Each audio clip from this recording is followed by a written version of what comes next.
Kamu suka bingung nggak tentang materi bahasa Inggris? Kelihatannya sih mudah banget ya. Tapi kok ketika soal tenses muncul saat ujian kamu auto bingung sambil ingat-ingat rumusnya. Kayak contohnya seperti ini. Beneran nggak ya to-be-nya ini? Atau aduh kalau yang ini pakai S atau ES ya di belakangnya. Nah gitu kira-kira kebingungan yang dirasakan. Kira-kira kenapa ya bisa auto bingung gitu? Kayak tiba-tiba kamu merasa kagok dengan susunan atau rumus tenses yang benar. Hal ini bisa terjadi jika kamu jarang latihan atau mengaplikasikan bahasa Inggris tersebut. Sekarang coba kita bahas satu persatu yuk. What's simple present tense? Apa itu simple present tense? Simple present tense merupakan tenses yang digunakan untuk membicarakan sesuatu yang umum, sesuatu yang selalu terjadi berulang-ulang, atau sesuatu kebenaran umum. Perlu diingat, simple present tense adalah tenses yang paling sering digunakan untuk kegiatan sehari-hari. Untuk mengenali bahwa sebuah kalimat merupakan simple present tense, ada beberapa cara yang bisa dilakukan. Salah satunya adalah kalimat tersebut menggunakan kata kerja bentuk dasar atau verb 1 atau kata kerja pertama. Simple present tense terbagi menjadi dua pola kalimat, yaitu kalimat verbal dan kalimat nominal. Selanjutnya kita akan membahas tentang rumus simple present tense. Pertama-tama kita akan membahas mengenai verbal simple present tense.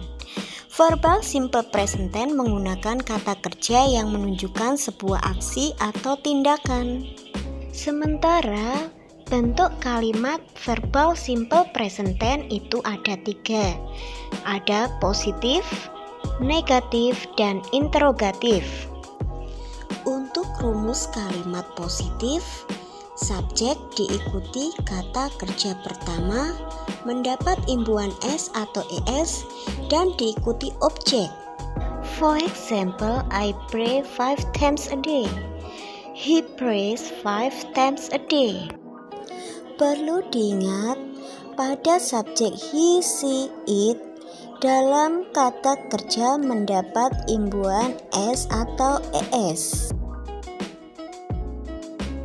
Untuk rumus kalimat negatif verbal simple present tense, subjek diikuti do atau does dan diikuti not dan diikuti verb 1, kemudian diikuti objek. For example, I don't pray 5 times a day. He doesn't pray 5 times a day. Untuk rumus kalimat interrogatif, do or does diikuti subjek dan diikuti verb 1 dan diikuti tanda tanya. For example, do I pray 5 times a day? Does he pray 5 times a day? Kalimat simple present lainnya adalah nominal simple present yang menggunakan to be. Kalimat yang menggunakan to be umumnya adalah kata kerjanya tidak menunjukkan suatu aksi. Dalam nominal simple present ada 3 macam kalimat. Ada positif, negatif, dan interrogatif. Rumus pada kalimat positif di nominal simple present adalah subjek diikuti to be yang berupa am, is, are, diikuti objek. For example, am student, she is student, they are student.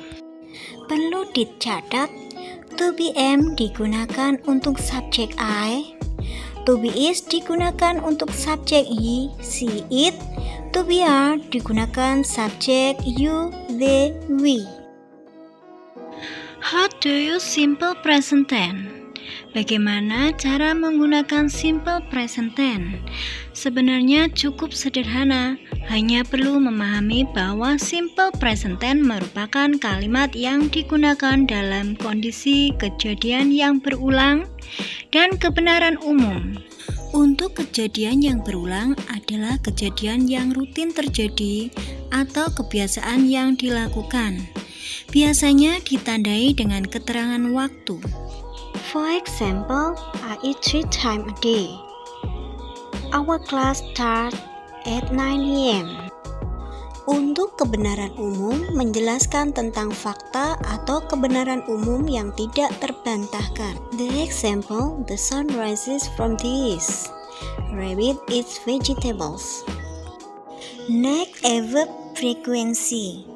Dalam mengenali kalimat simple present tense dapat dilihat dari keterangan waktunya. Karena simple present tense adalah kalimat yang menunjukkan kejadian berulang dan kebenaran umum, maka keterangan waktu yang biasa digunakan pada simple present tense sebagai berikut. Always, usually, sometimes, often, seldom, never, 3 times a day, 3 days a week, once a month, every day, every month. Sekarang sudah paham kan tentang simple present tense? Jika sudah, please like, comment, and share di video ini ke teman-teman kalian semua. Thanks for watching.